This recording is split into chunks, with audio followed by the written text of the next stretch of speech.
Jerry Lane, a former UN official, and his family, including wife Karen and daughters Rachel and Constance, get up and eat breakfast together. Jerry informs Constance, the youngest daughter, that he has left his work in order to devote more time to the family. There's been some fighting reported and martial law is being discussed in the press. The group later finds itself stuck in Philadelphia's gridlocked traffic as the city is overrun by a swarm of fast-moving zombies. The Lanes are involved in a vehicle accident during the panic stampede, and Jerry notes that it takes a bitten individual around 12 seconds to transform. The Lane family gets out of town in a stolen recreational vehicle as the turmoil escalates. They make a pit stop at a huge grocery store not far from Newark, New Jersey, where Karen loads up on whatever food she can find and Jerry is able to obtain medication for his eldest daughter, Rachel, who is having a severe asthma attack due to the stress and trauma of their situation. Looters assault his wife, but after Jerry shoots one of them, they leave Karen alone. Jerry holds the rifle above his head, and for a second, it appears like a police officer would actually arrest him.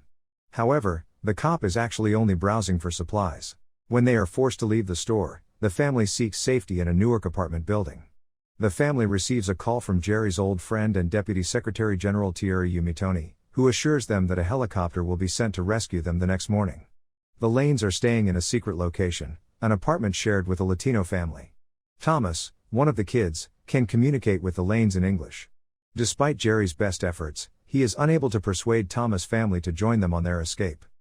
The next morning, the Lanes are trying to reach the roof of the mainly deserted tenement when they are seen by the zombies and chased to the top. Thomas joins them along the road. Several zombies attack Jerry and spit blood on him. Jerry walks up to the edge of the roof, ready to jump if the blood on his face causes him to change his mind. He doesn't, and after the family fights off more zombies, they're able to escape on a helicopter. The Lanes and a large group of other refugees are transported by helicopter to an aircraft carrier of the United States Navy off the coast of New York City. Scientists and military experts are on board to assess the global breadth of the pandemic. Thierry is already there, ready to set up bunks for them. Dr. Andrew Fassbach, a virologist, claims that the plague is a virus for which the cause must be discovered before a vaccine can be created. Jerry, a former UN investigator, is called upon to assist Fassbach in tracing the origin of the epidemic. After receiving assurances that his loved ones are secure, Jerry grudgingly agrees to assist and is flown to Camp Humphreys, a military station in South Korea where an email was received around 11 days previously suggesting that the epidemic may have begun. Jerry and his gang have just made it to the base before they are ambushed by zombies. After tripping on the C-130 ramp and mistakenly firing his gun, the timid and fearful Fassbach meets his end. The gunshot notifies the nearby zombies, and Jerry and the rest of the team are forced to flee in terror. Jerry finds out that the zombies are drawn to loud noises after being rescued by the remaining employees at the base. A Korean soldier was conducting field research when he was assaulted and transformed, according to the base's soldiers, led by Captain Speak. His change of heart took a lot longer than what had been seen in recent times. The diseased man's body assaulted the base doctor before they were both burned to death.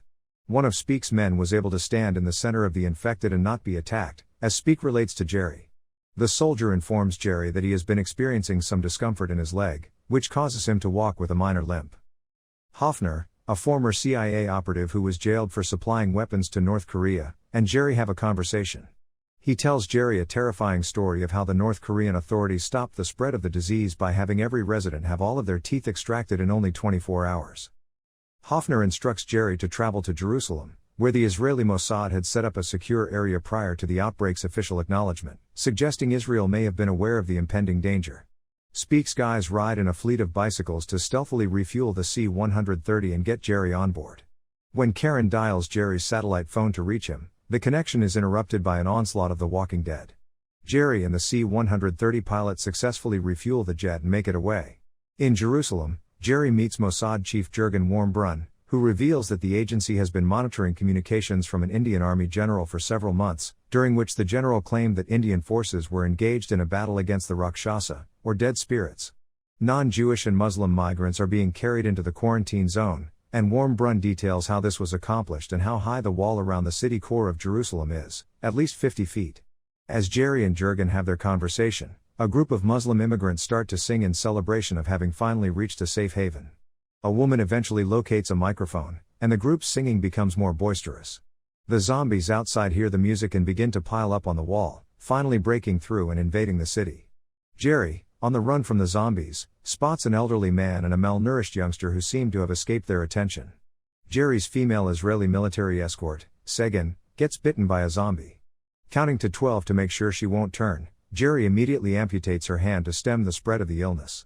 Jerry and Segan make it to the airport and board a Belarus Airways plane when Jerry's pilot panics and takes off in another plane. After contacting Thierry and asking for directions to the nearest WHO or CDC-type lab, Jerry and his team were redirected to the WHO Research Centre in Cardiff, Wales. A stowaway zombie assaults a flight attendant after being let out of the cargo hold. She starts a fight with the other passengers. After Jerry blows up the zombies with a grenade, the jet crashes somewhere around Cardiff. Segan and Jerry appear to be the only survivors of the collision. Jerry is impaled on a piece of metal but continues on. They walk to Cardiff, where Segan locates him and leads him to the WHO building. The US Navy concludes he is dead and orders his family relocated to Nova Scotia once contact is lost. Jerry collapses at the entrance, only to wake up 3 days later with his wound wrapped and tied on a trolley. The men keeping watch on him contact his wife's satellite phone, and he successfully convinces them that he is on a mission. When Jerry calls, Thierry answers and explains that his family was moved to a land-based facility since they were deemed non-essential employees. Jerry is angry, but Thierry is able to reassure the worried WHO employees by confirming Jerry's identification.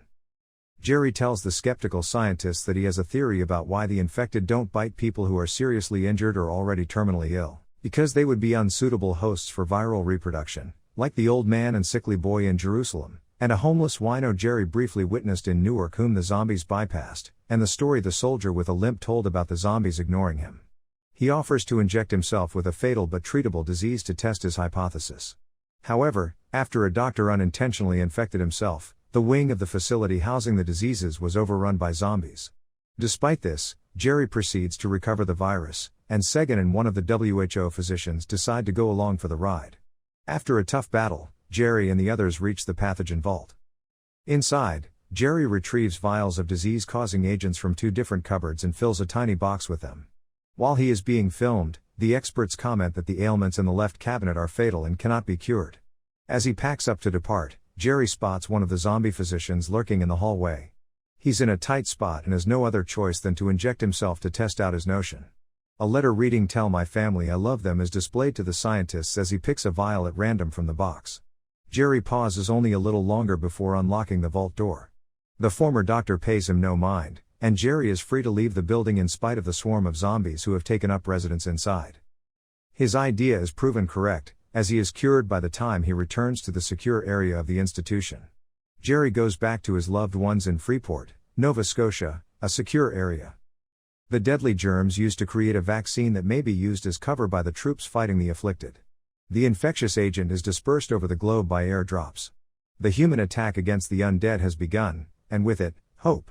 Russia's combined military and civilian efforts have been particularly effective in stemming the epidemic. This isn't the end, Jerry says. Far from it. Please support me with that like button and subscribing if you enjoyed this video. It really helps me out and will give you all future video release updates. As always, thank you so much for watching, stay safe and God bless.